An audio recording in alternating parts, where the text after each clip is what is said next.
Malaki na palang okra ko. Hindi ko na malayan, malaki na. Tapos andito pa yung isa, oh, na.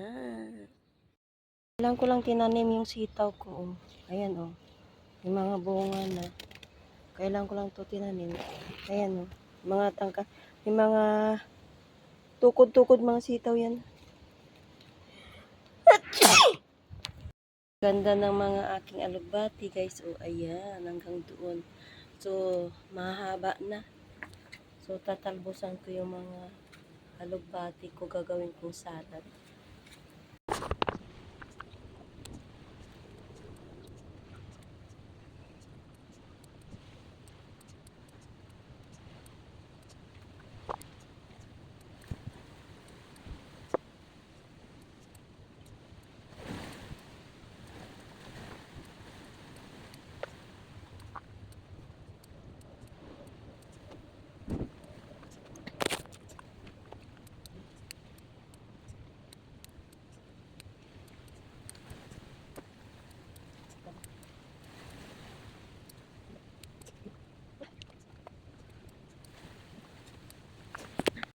Alugbati ko. Fresh na fresh. Gawin ko siyang salad.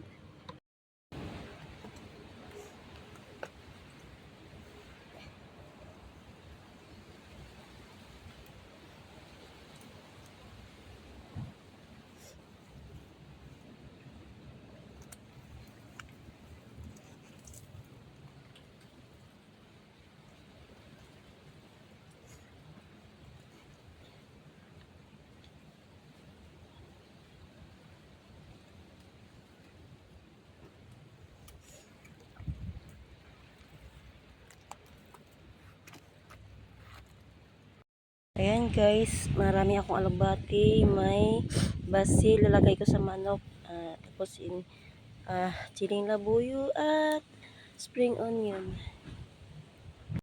May hinog na yung aking papaya, 2 piraso. So hindi ko pa yan siya pwedeng kunin.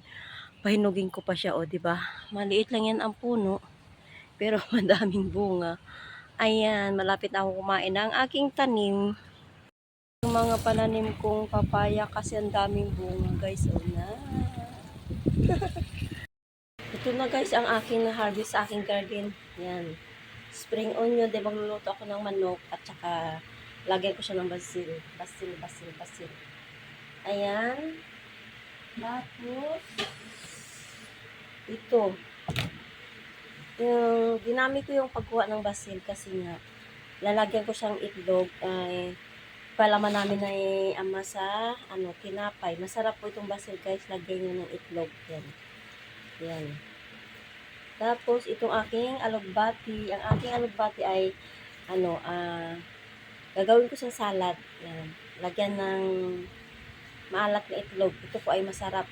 Diba? Yan. Yun, mga siling labuyo ko. Ito na yung nakuha ko sa aking garden na siling labuyo. Ayan.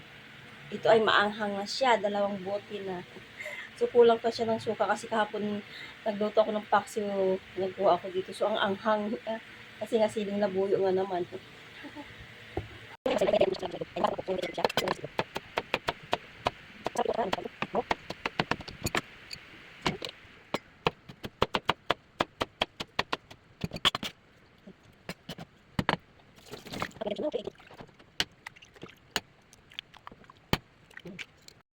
Lagyan ko siya pang palasa ay magic sarap. Ang sarap nito. Sarap nito. And black pepper. Yan. And salt. Yan. Mikos-mikos natin. At isasalang sa kawali. Guys, ang aking basil na may itlog. Masarap po ito ipalaman sa tinapay. Diba? Ayan. Ito na guys ang aking basil na may itlog. So, ipalaman ko na siya dito sa sa tinapay.